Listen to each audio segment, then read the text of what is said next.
Salut, c'est Alexandre du site Ati Trading. Je vous souhaite la bienvenue sur une des plages de Malibu. Alors oui, ce fameux Malibu que vous connaissez tous, qu'on a tous vu à la télé.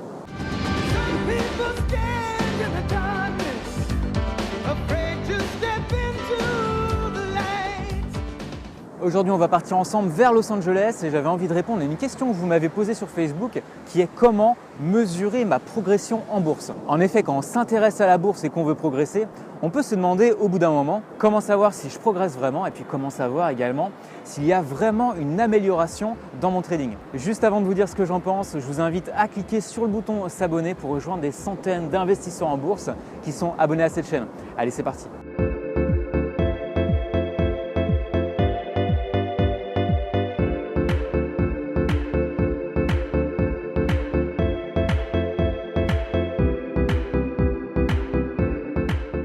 Alors pour moi déjà, il existe plusieurs types de progression. La première, c'est la progression technique. En vous posant quelques questions, vous allez tout simplement voir si vous progressez ou pas. Est-ce que vous hésitez moins quand vous tradez par rapport à il y a 1 mois, 2 mois ou 6 mois par exemple?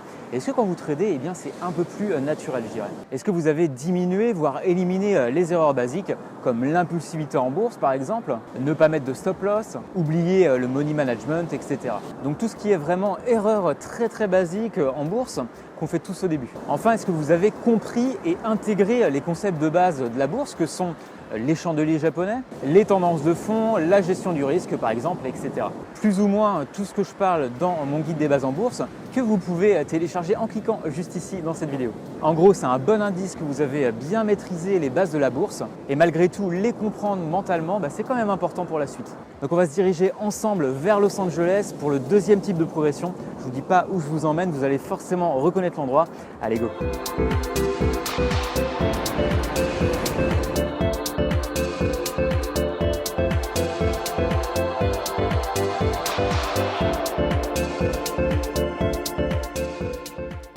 Après Malibu, Hollywood. Le deuxième type de progression, c'est ce que j'appelle la progression en situation d'investissement. C'est-à-dire qu'est-ce qui se passe concrètement lorsque vous décidez d'ouvrir ou de fermer une position en bourse. Alors déjà, il y a la notion de réactivité. Est-ce que quand vous devez ouvrir une position et que vous devez être réactif, est-ce que ça vient tout seul ou est-ce que vous hésitez encore longtemps à vous poser 36 000 questions? Il y a également la notion de confort dans un style de trading particulier. Quand on commence en bourse, on apprend qu'il y a plusieurs styles de trading et la question est de savoir quel est le style qui vous est pleinement adapté à votre emploi du temps mais également à votre personnalité. Et ce que vous devez savoir, c'est que tous les types de trading ne vous sont pas forcément tous adaptés. Vous pouvez être plus à l'aise sur un type de trading plus qu'un autre et certains types de trading peuvent vraiment vous bloquer. Donc si vous avez progressé en termes de compétences dans un style de trading particulier, eh bien je trouve que c'est aussi un bon signe que dans la pratique vous progressez en bourse. Allez, on va continuer à se balader ensemble dans Los Angeles avant que je vous partage le troisième et dernier point de cette vidéo qui montre que vous progressez correctement en bourse.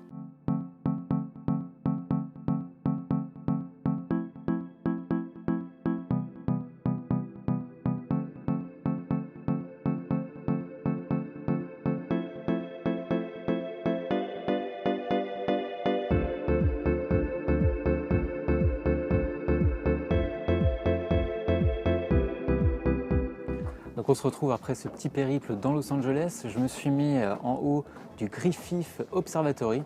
Je ne sais pas si vous avez vu le film La La Land, mais c'est en tout cas le point de vue qu'ils ont utilisé. Je trouvais ça plutôt sympa de vous le partager. Donc pour revenir à cette vidéo, le troisième et dernier point lié à la progression, vous vous en doutez, c'est la progression liée aux résultats.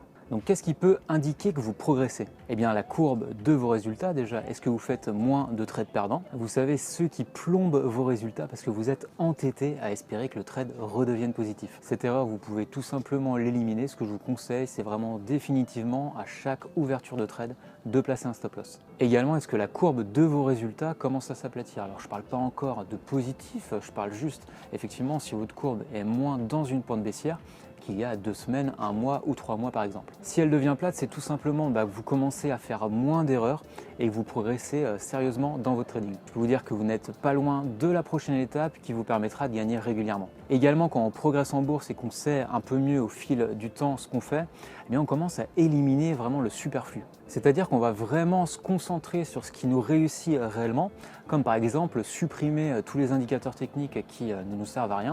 J'en parlais d'ailleurs dans cette dernière vidéo. Et ça, c'est un bon signe de progression sur un plan plus personnel. Dernière chose que je veux préciser, tout ce que je viens de dire, c'est sur une échelle de progression. Et l'idée, c'est vraiment de savoir si vous progressez sur cette échelle-là. Par exemple, est-ce que vous progressez dans votre money management? Est-ce que vous progressez sur le placement du stop loss? Est-ce que vous éliminez certaines pratiques avec le temps? Alors bien sûr, vous n'allez pas tout éliminer d'un coup. Ce que je veux juste vous dire, c'est qu'il y a une échelle de progression. Donc pour moi, ces petits facteurs que je vous ai donnés, c'est pas mal de petites notions qui vous permettent d'indiquer si vous êtes sur la bonne voie. Si vous n'avez pas tout retenu, c'est pas grave, mettez pause, relancez la vidéo et puis essayez de vous dire, est-ce que sur cette notion précise, j'ai progressé ou non avec le temps? Ça vous permettra définitivement d'évaluer votre progression. Et puis n'oubliez pas de ne pas vous auto-flageller, ça met du temps. Progresser en bourse, ça met plusieurs années et même on n'arrête pas de progresser toute sa vie. Donc c'est absolument normal, si vous cochez pas toutes les cases, ne vous inquiétez pas. Si vous avez aimé cette vidéo et puis les dernières vidéos sur ce concept un peu différent en voyage, eh bien n'hésitez pas à cliquer sur le pouce bleu juste en dessous de la vidéo.